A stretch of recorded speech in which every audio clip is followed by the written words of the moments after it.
Welcome to the 24th lecture of this course on physiological ecology and resource exploitation by microorganisms. Will be the major topic of this series of lectures, and in this particular lecture we are going to discuss about the overview of metabolism and the logic of electron transport. We are also going to discuss about the flow of carbon and electrons in anaerobic food chains, interspecies metabolic or metabolite transfer and its importance. Now, before we proceed into the details of these anaerobic reactions that facilitate metabolism of complex organic materials within different environments by microorganisms, a quick recap from the previous session is here. In our previous lectures, we have learned the concept of resource utilization and oxidation reduction reaction, which are found to be very important in understanding the overall physiological function of the organisms present in any environment, and in terms of environmental biotechnology, where we want to exploit these organisms and their different metabolic attributes, often utilizing the resources which are available within the environment. So, be it the carbon containing materials or the inorganic resources. So, in this reference, the importance of catabolism and anabolism were particularly highlighted. So, as we possibly understand that the catabolism is a set of reactions which are highly networked among themselves, and that facilitates the oxidation of reduced substrates. So, any kind of reduced substrates present in the environment are subjected to oxidation, and during this oxidation process the molecular structure of the compound is broken down and the electrons or energy are liberated. Often the carbon molecules which are released during this oxidation process are used to produce the precursor molecules, and these precursor molecules are used by the cells for its subsequent biosynthetic reaction. Now, during this course of oxidation of reduced substrates, we identified that there is a very important process of substrate level phosphorylation through which ATP molecules are directly generated. There is also an event of electron transport connected to this catabolic oxidation or catabolic reactions. The reducing power like NADH, H plus or FADH2 generated during this oxidation process eventually transfer the electrons to the electron carrier complexes present over the membranes and facilitate the electron transport. Through the electron transport process, the proton motive force is generated, and the proton motive force eventually leads to useful function or may be converted to the generation of ATP. One of the very important aspect of this electron transport mediated catabolism of substances present in any environment is the dissimilatory reduction of different electron acceptors which are available and used by these microorganisms. As we understand that aerobic organisms, they utilize oxygen as their terminal electron acceptor and facilitate the operation of the electron transport process, and thereby they generate ATP or the proton motive force. In absence of oxygen, nitrate, iron, manganese, sulfate and several other inorganic compounds or even carbon dioxide can be used as the terminal electron acceptor. We call it terminal electron acceptor because this is the final electron acceptor in the electron accepting or electron transport process, which is already discussed in our earlier lectures. Now, the main point of interest over this is that during the catabolic reactions or the catabolism of substances, these terminal electron acceptor molecules are reduced, and they are reduced in a form like nitrate is reduced to ammonia or nitrate is reduced to nitrogen, iron is reduced to Fe2 plus or Mn is reduced, sulfate is reduced to sulfide or carbon dioxide is reduced to methane. Interestingly, these reduced products are not assimilated or not utilized by the cells in its own metabolism or growth or maintenance. these reduced products are produced only outside the cell and are of no use. These type of reduction reactions are therefore called as dissimilatory reduction process, which are a very characteristic property of the catabolic events or catabolism.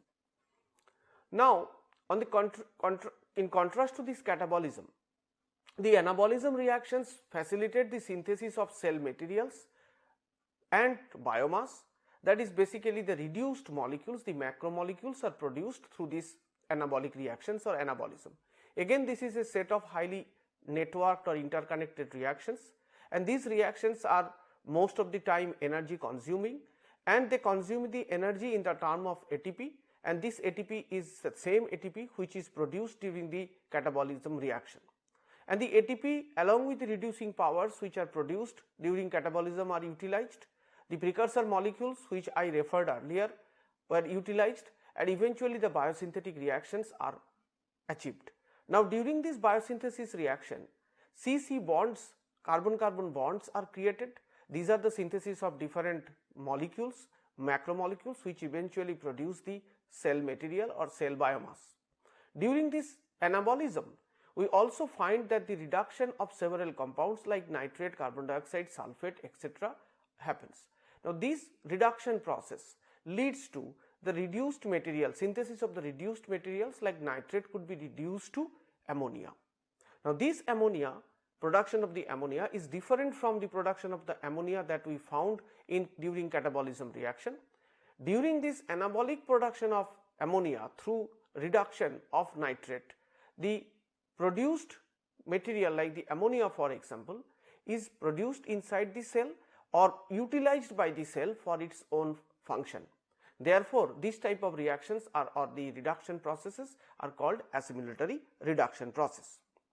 Now, there is a very interesting network of events, as I mentioned, of the biochemical reactions, and this is referred as biochemical manifestation of catabolism. As we understand this, the catabolism of the glucose like molecule facilitates by its oxidation. So, as it gets oxidized, the backbone of the glucose, the 6 carbon glucose molecule is oxidized or broken down into 2 3 carbon molecules, that is the pyruvic acid. Now, this pyruvic acid further undergoes the oxidation process to produce this 2 carbon acetyl CoA molecule, and this acetyl CoA molecule is subjected to an intense series of reactions through the biochemical processes. What is very important here is that the glucose to pyruvate production facilitates the substrate level phosphorylation that I mentioned earlier and leads to the production of ATP molecule, whereas it also produces a number of reducing power, that is the electrons are released during the oxidation of glucose to pyruvic acid, and these electrons are carried by the NADH or NADPH molecule.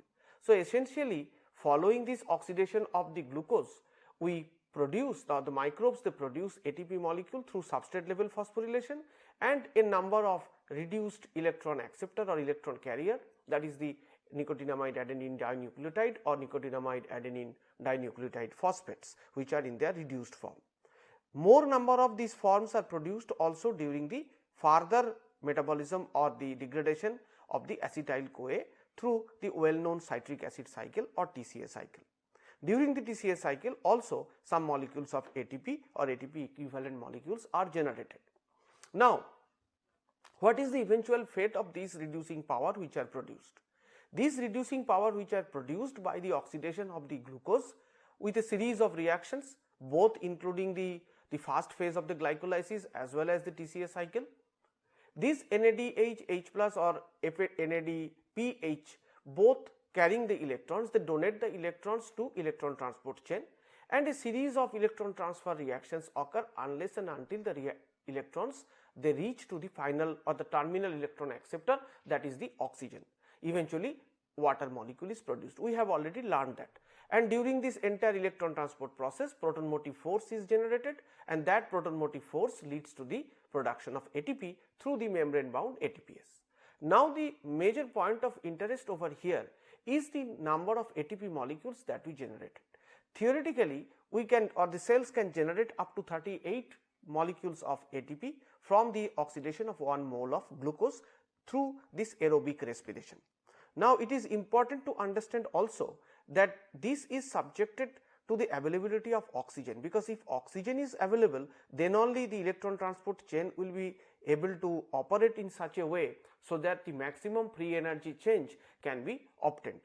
If oxygen is not available, the operation of this electron transport chain will be different, as possibly we have already discussed this in our earlier lectures, that this will follow the chronology of redox reactions. So, accordingly these reactions will proceed. Now, the exploitation of the electron transport chain is considered to be a major point in catabolism. How well the cells present in a particular environment are capable of exploiting their electron transport chain.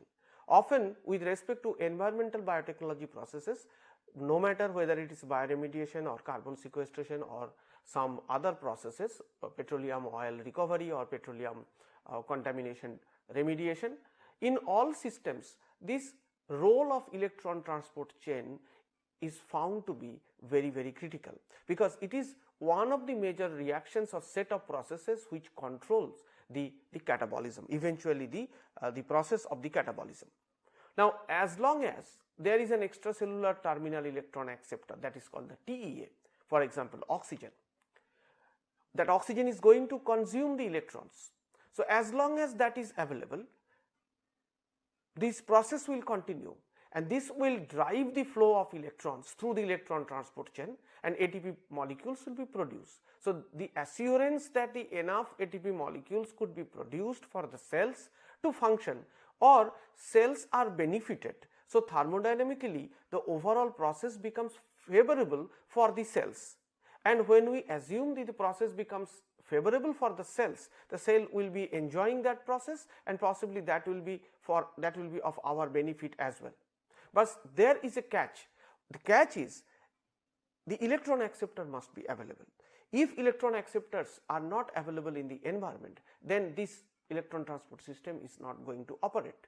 So, as long as electron transport molecules or terminal electron acceptor molecules are available, according to the thermodynamic hierarchy, the process will continue and the cells will be able to generate energy.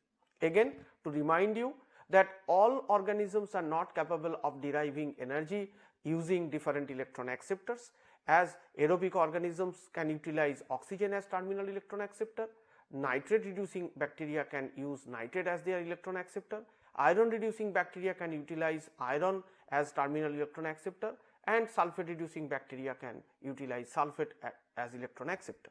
There are some examples where a particular bacterial strain or bacterial species can metabolize multiple electron acceptors as well, but again, as we discussed earlier, this is entirely controlled by the genetic mechanism of the cells.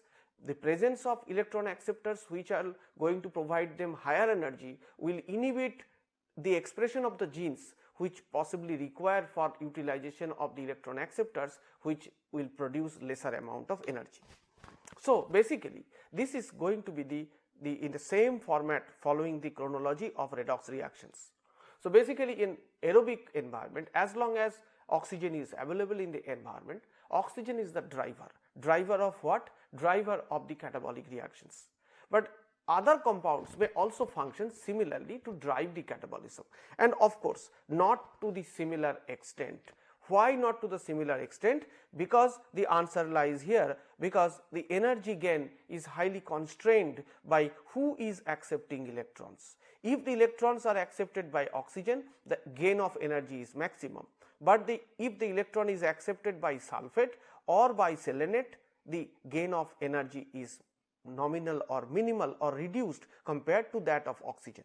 So, eventually this process that the oxygen is the driver, but in absence of oxygen other compounds which are capable of accepting electrons under the prevailing condition, because we need to follow the scale of PE as well, that who can take up electrons under which environment will highly constrained by the redox condition of the environment as well.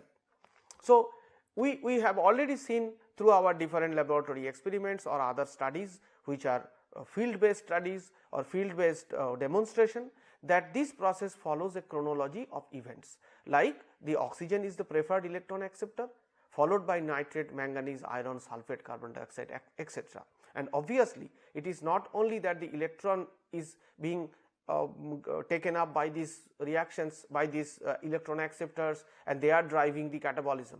They are driving the catabolism, but essentially the energy output from those catabolic reactions will be less. For example, if we have some hydrocarbon residues and we expect that the hydrocarbon residues are going to be catabolized and the cells are going to have energy produced under the environment, if oxygen is available, the amount of energy produced will be highest, and also the alkane or the hydrocarbon degradation will also be highest.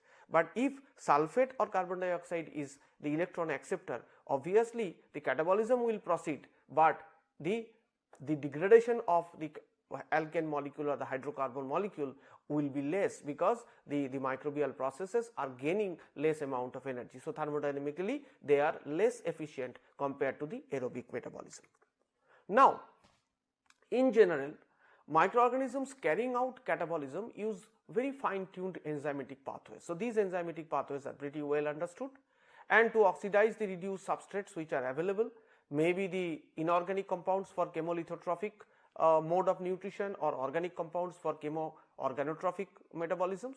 So, one of the very purpose of these fine tuned enzymatic pathways which are involved in the catabolism of different reduced compound is to oxidize the reduced substrates, number one. So, one end the oxidation of the reduced compounds, whether it is an organic compound or inorganic compound, they are going to be oxidized. So, that is one major function of the oxidation process. The second is to deliver the electrons to the respiratory chains of electron transport system. So, one part of this entire catabolic reactions, as I mentioned, fine tuned in order to achieve the most efficient oxidation of the substrates, both the organic substance as well as the inorganic substances. Eventually, the electrons which are released from this oxidation process are going to be transferred to the electron transport chain. So, another very important enzymatic pathway is the transfer of the electrons to the terminal electron acceptor through the electron transport chain. Now, the glycolysis and TCA cycles by the aerobic bacteria produce the higher number of ATPs, because the free energy change is maximum from the glucose to the oxygen. The free energy change is maximum, so the highest number of ATP could be produced. But in absence of oxygen, the anaerobic respiration or fermentation pathways operate through different genes. Other TEAs are used. So, a number of separate pathways are operating. So, these pathways are basically operated encoded by different genes, and these genes, as I mentioned earlier also, these genes are tightly regulated, so that as soon as oxygen is depleted, perhaps then only the genes involved in denitrification or genes involved in iron reduction or sulfate reduction will be expressed, and they will allow the utilization of sulfate and other electron acceptor as per the redox condition of the environment, and eventually that will allow free energy gain. Now, the free energy gain under such conditions means when the oxygen is not there, will follow the thermodynamic hierarchy that we have seen just in the previous slide. Now, the next very important point, and possibly the last point of this series of lecture is the flow of carbon and electrons in anaerobic food chains, that is the syntrophy is the rule. So, we will discuss this keeping in mind that most of the environment may not be aerobic. So, oxygen may not be available. So, when oxygen is not there, the anaerobic reactions are going to occur. And why we are saying that it is anaerobic food chain? Because any kind of environment where oxygen is not there, we will see that compared to the aerobic mechanism, it is more complex, and it's facilitated by participation of a number of organisms. So, interconnected metabolic reactions are there, and that leads to a chain of events. That is why it is called anaerobic food chain. Now, we have already discussed about the 8 common processes that are recognized in the carbon rich habitat. So, any environment will have the aerobic respiration followed by denitrification, manganese reduction, iron reduction, sulfur reduction, and finally acetogenesis and methanogenesis. Now, the glycolysis and the TCA cycle, the citric acid cycle, and the electron transport chain using oxygen as terminal electron acceptor allow the aerobic microorganism to exploit a prevalent resource in the biosphere or in the any kind of part thereof, any kind of environment where oxygen will be there. The glycolysis, TCA cycle, etc., and electron transport chain will occur using oxygen as terminal electron acceptor. So, we will see that the aerobic respiration will follow, and a large number of largest and the highest free energy change is there. So, the maximum amount of energy will be produced. So, any kind of contaminated site, for example, a landfill site, where we can see that if oxygen is available, the substances present like different kind of organic and inorganic materials will be utilized as a carbon energy source, and the cell will generate ATP, and that ATP will be utilized for its growth and other metabolism. Now, many mode of catabolic events are identified.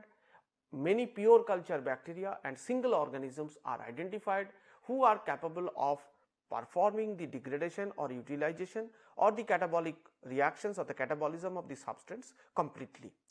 It is starting from the utilization of glucose or similar organic compound to complex organic compound, even the hydrocarbons and different other compounds as well.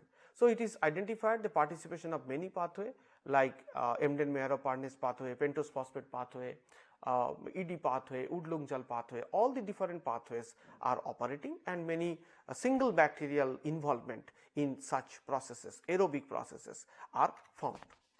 Now, compared to aerobic process where a single bacterial species or single microbial species could be involved in catabolic utilization of the reduced substrate and making the substrate decomposed, oxidized, and the cell growth to occur. Anaerobic mode of catabolism is more complex and involves multiple groups of microorganisms. So, anaerobic metabolism of reduced substrates cannot be catalyzed by pure culture of single microorganism. So, this is very important, and it is very contrasting point with respect to the aerobic degradation. Many compounds are degraded or converted or utilized by microorganisms single handedly. So, one single bacterial taxa or single bacterial species or single bacteria can, like Pseudomonas strains, Burkholderia strains, then there are many Rhodococcus strains, there are many bacterial strains who can actually metabolize the substrate completely and in presence of oxygen.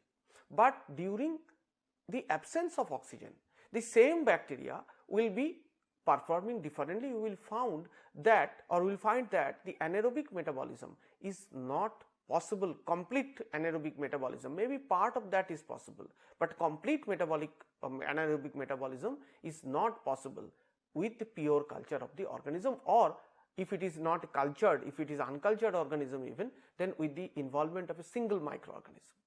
So, what is the fact regarding the anaerobic metabolism of different reduced substrates? They are, in that case where anaerobic metabolism of reduced substrates are going on, there are participation of a number of bacterial species or archaea along with them. So, these anaerobic metabolism of reduced substrates are only carried out by cooperating populations. So, what is cooperating populations? Cooperating populations are populations which are cooperating with each other. So, they are cooperating one another of physiologically distinctive microorganisms. So, there are two terms. One is the cooperating populations of physiologically distinctive. Physiologically distinctive means you can categorize them very distinctly with their physiological attributes. So, they are different group of organisms with having different physiological and metabolic properties, and taxonomically also they are different.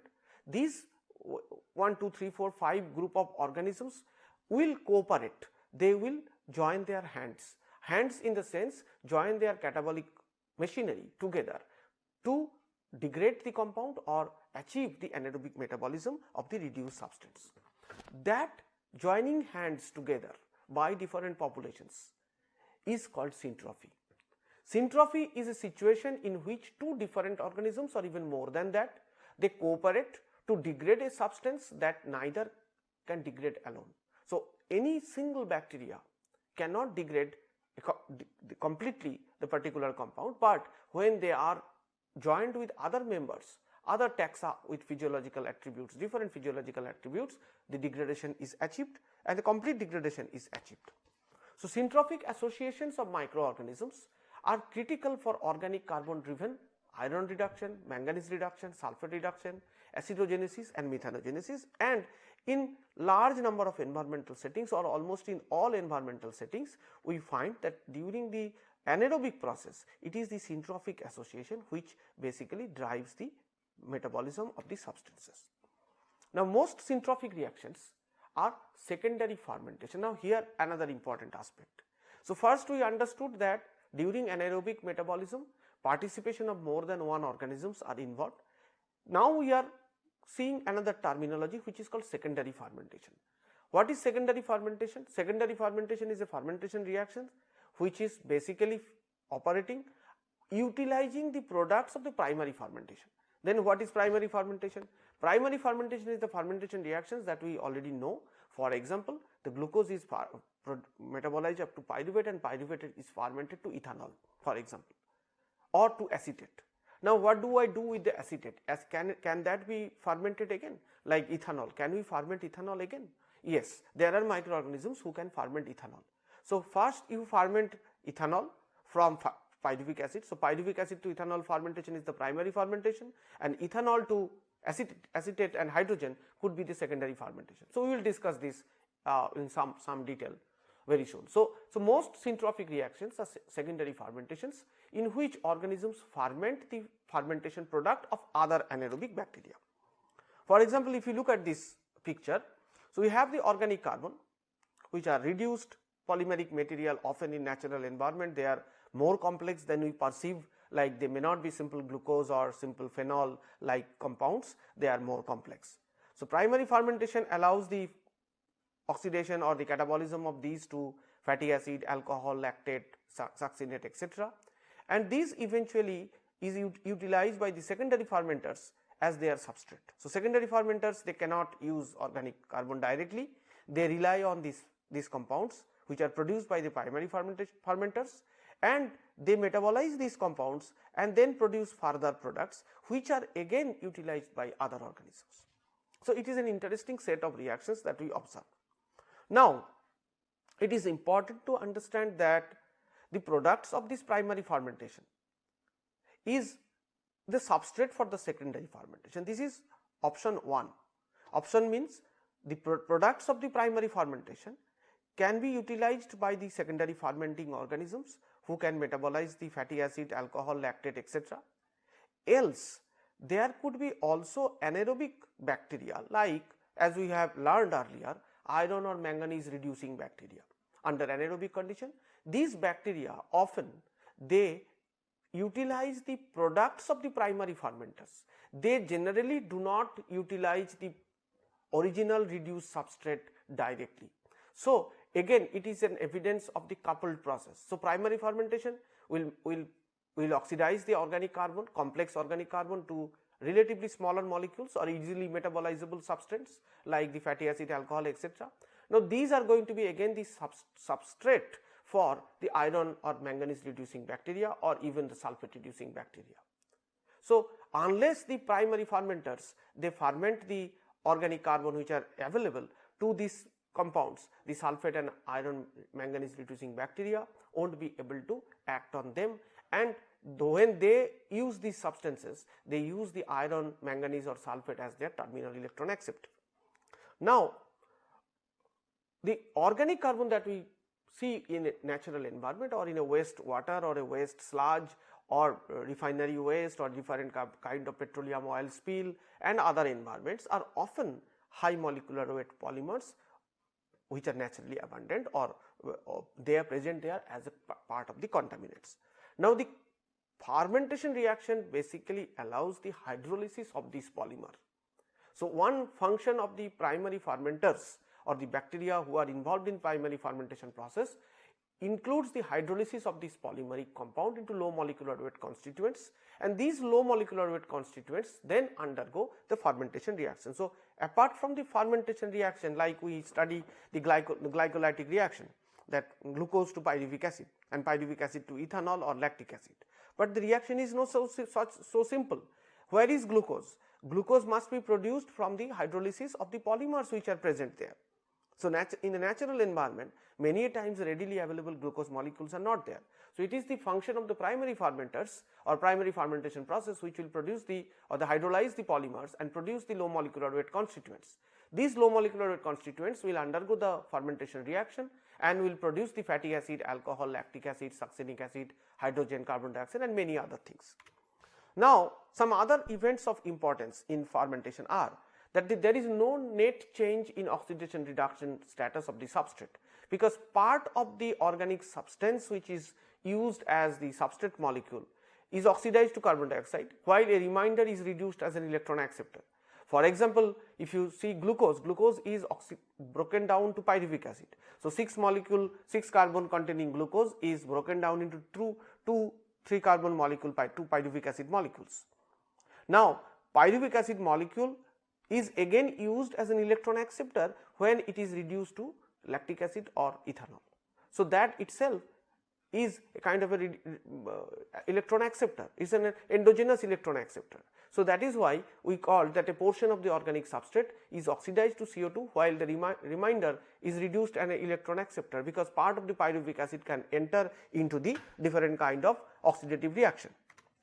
Now, the products of the fermentation. So, we have the product of fermentation including a bunch of compounds, low molecular weight, often readily metabolizable substrates. These are produced by the primary fermentation.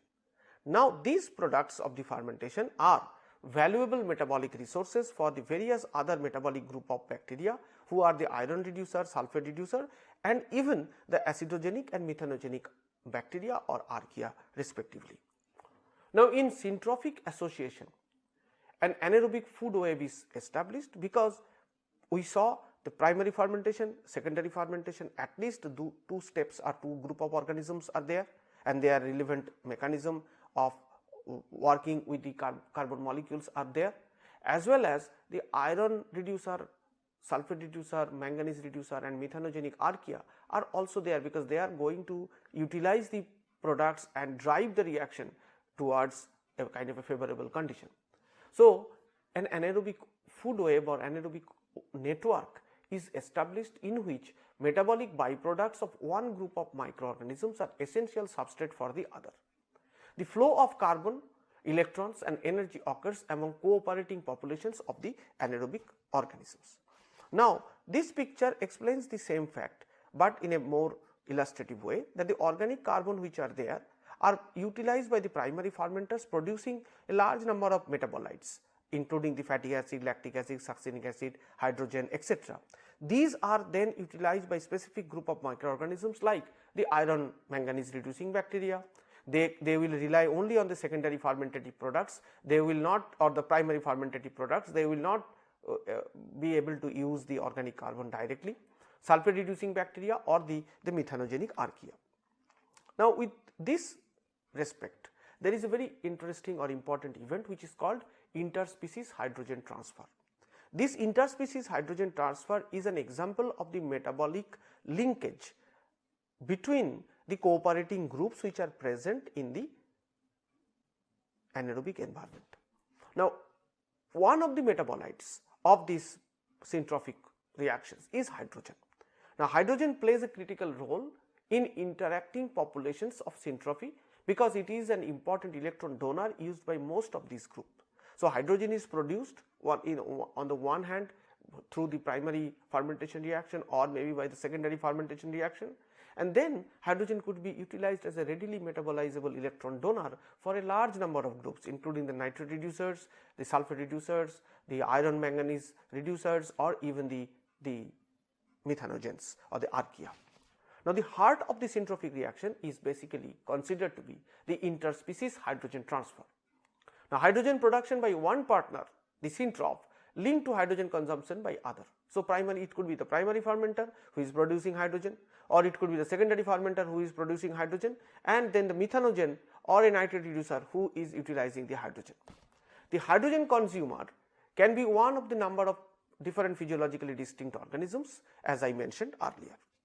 For example, if we take this example where a syntrophic bacteria, Pelotomaculum, is coupling the hydrogen production or the oxidation of the alcohol or the ethanol to the formation of the methane. Now, if we see this particular reaction, the ethanol fermentation is normally done by this particular bacterium Pelotomaculum.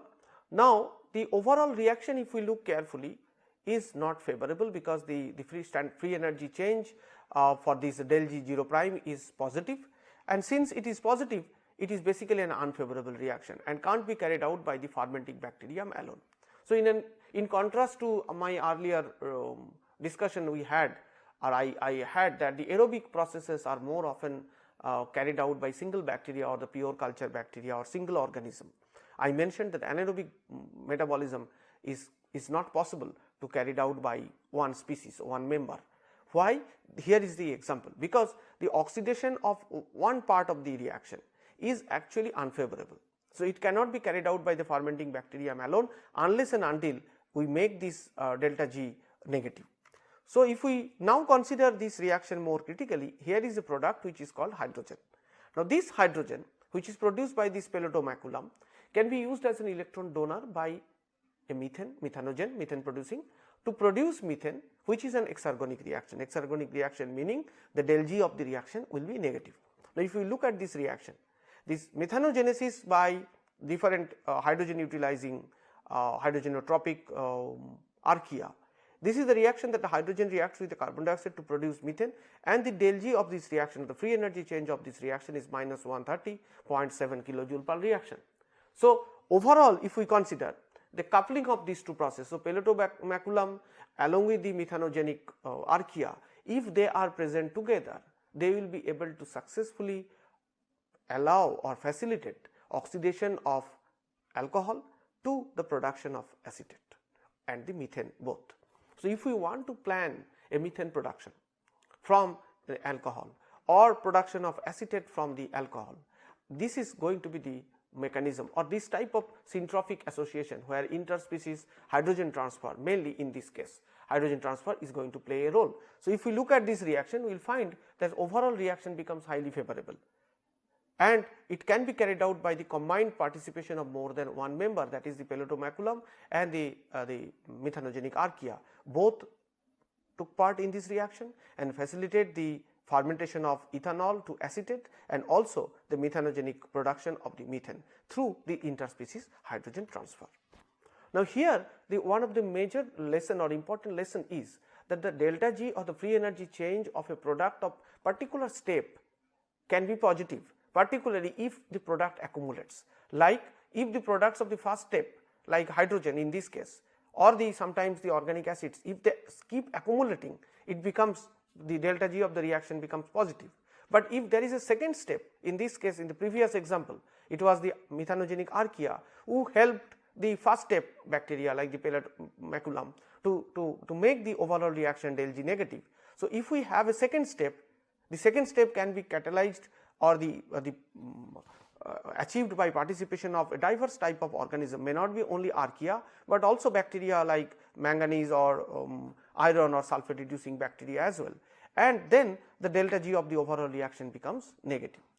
Now, many of the fermentation reactions that occur in nature are not energetically favorable actually. So, if the end products are allowed to accumulate, so the syntrophic mechanism or syntrophy has evolved to manage this accumulation of the products. So, accumulation of the products of the first set of reaction are taken into consideration, and those products are utilized by a second set of reaction in the syntrophy. So, essentially the accumulation of products is handled very categorically. In order to reduce the accumulation, the products are immediately used up. So, the reaction flows continue. So, populations involved in the second step are effective at scavenging the fermentation products, especially hydrogen, and the overall process becomes thermodynamically highly favorable.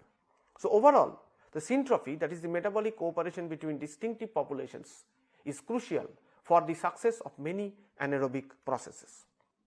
For this lecture, these following references are going to be useful, and in conclusion, the flow of carbon and electrons in anaerobic food chain is elaborated. Biochemical manifestation of catabolism, oxygen and other drivers were explained. Compared to aerobic process, anaerobic mode of catabolism is more complex and involves multiple groups of microorganisms.